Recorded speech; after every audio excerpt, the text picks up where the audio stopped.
नमस्ते। भाग वस्तुओं के समूह को समान भागों में बांटने की एक विधि है, यानी कि जब हमें वस्तुओं को बराबर बराबर बांटना होता है तब हम भाग करते हैं। आज हम बहुत ही दिलचस्प टूल यानी सॉर्टिंग रिंग और क्यूब्स का उपयोग करके भाग सीखने जा रहे हैं।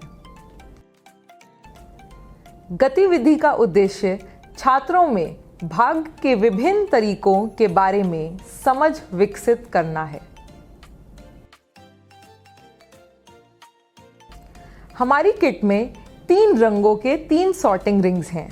ये रिंग्स कुछ इस प्रकार खोले और बंद किए जा सकते हैं। इस तरह एक रिंग को 2 रिंग्स के रूप में भी प्रयोग किया जा सकता है। इस गतिविधि में सॉर्टिंग रिंग्स के साथ भाग करने के लिए एक अन्य टूल बेस 10 ब्लॉक्स के यूनिट क्यूब्स का इस्तेमाल करेंगे। यूनिट क्यूब्स संख्या में कुल 100 हैं। हम गतिविधि की शुरुआत कुछ रोचक प्रश्नों से करेंगे। उदाहरण के लिए मेरे पास 6 पेंसिल हैं। इन पेंसिल को 2 बच्चों के बीच बराबर बराबर बांटना है, तो प्रत्येक बच्चे को कितनी पेंसिल मिलेंगी? इसके लिए 2 बच्चों को एक एक पेंसिल दें। बच्चों से पूछें कि कितनी पेंसिल बची। फिर बची पेंसिलों में से एक एक पेंसिल दें और ऐसे तब तक दोहराएं जब तक सभी पेंसिल समाप्त ना हो जाएं। इस तरह प्रत्येक बच्चे को 3 पेंसिल मिलेंगी। इसी तरह 15 पेंसिल को अब 3 बच्चों के बीच बराबर बराबर बांटना है, तो प्रत्येक बच्चे को कितने पेंसिल मिलेंगी? आइए इसी तरीके के और सवाल हमारे पास मौजूद सॉर्टिंग रिंग्स की सहायता से और प्रभावित तरीके से हल करें। छात्रों को अपनी पसंद की कोई भी 2 संख्या चुनने के लिए कहिए। मान लीजिए 9 और 3, और हमें 9 को 3 से भाग करना है। यहाँ 9 भाज्य और 3 भाजक है। अब हम भाजक की संख्या के बराबर सॉर्टिंग रिंग्स लेंगे, यानी 3 सॉर्टिंग रिंग्स, और इस प्रकार रखेंगे। अब हम भाज्य की संख्या के बराबर यानी कि 9 क्यूब्स को अपने पास कुछ इस प्रकार अलग कर लेंगे। सबसे पहले 3 सॉर्टिंग रिंग्स में एक एक क्यूब रखेंगे, कुछ इस तरह। अब एक एक क्यूब फिर रखेंगे।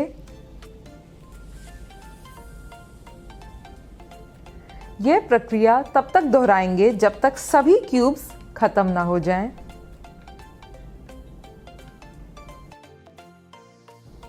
इस तरह प्रत्येक रिंग में 3-3 क्यूब्स होंगे। इसका मतलब 9 को 3 से भाग देने पर हमें भागफल के रूप में 3 मिलेगा। अब तक हमने जाना कि रिंग्स में क्यूब्स को बराबर बराबर बांट के भागफल निकाल सकते हैं। इसी तरह हम सामूहिकरण विधि द्वारा भी भाग कर सकते हैं। आइए करके देखें। इसके लिए पहले हम भाज्य दिखाने के लिए 9 क्यूब्स चुनेंगे।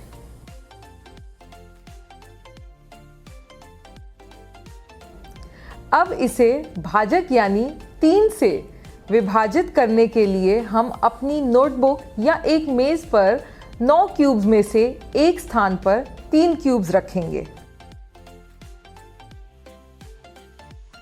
और इन्हें एक रिंग से इस प्रकार घेर लेंगे।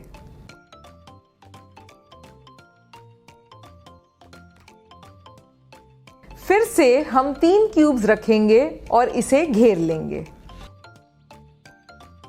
हम ऐसा तब तक करते रहेंगे जब तक कि सभी क्यूब्स 3-3 के समूह में ना आ जाएं। आइए अब इन रिंग्स की कुल संख्या की गणना करें। 1, 2, 3। इसका मतलब है कि जब हम 9 को 3 से विभाजित करते हैं, परिणाम 3 होता है। इसे भागफल कहा जाता है। भाज्य भाजक द्वारा पूर्ण रूप से विभाजित होने के कारण हमें कोई शेषफल नहीं मिला है। इस तरह हम इन सॉर्टिंग रिंग्स की सहायता से कई और प्रश्नों को भी हल कर सकते हैं। जैसे गतिविधि की शुरुआत में पूछा गया प्रश्न, अगर 15 पेंसिल्स को 3 बच्चों के बीच बराबर बराबर बांटना है तो प्रत्येक बच्चे को कितनी पेंसिल्स मिलेंगी? इन क्यूब्स को 15 पेंसिल्स के रूप में मान लें तो हम सॉर्टिंग रिंग्स में इन्हें समान भागों में बांटकर कुछ इस तरह से दर्शा सकते हैं।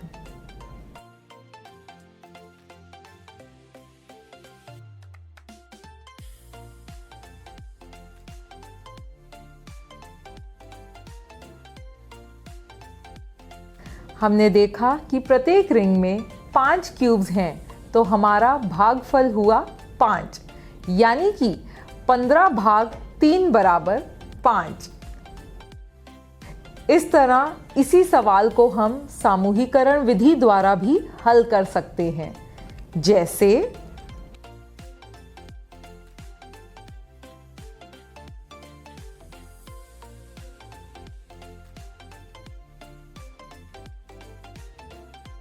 इस तरह हम विभिन्न तरीकों से इन सॉर्टिंग रिंग्स का उपयोग करके कक्षा में भाग करा सकते हैं। साथ ही भाग को उनके रोजमर्रा की जिंदगी से जोड़ सकते हैं। आपका दिन मंगलमय हो।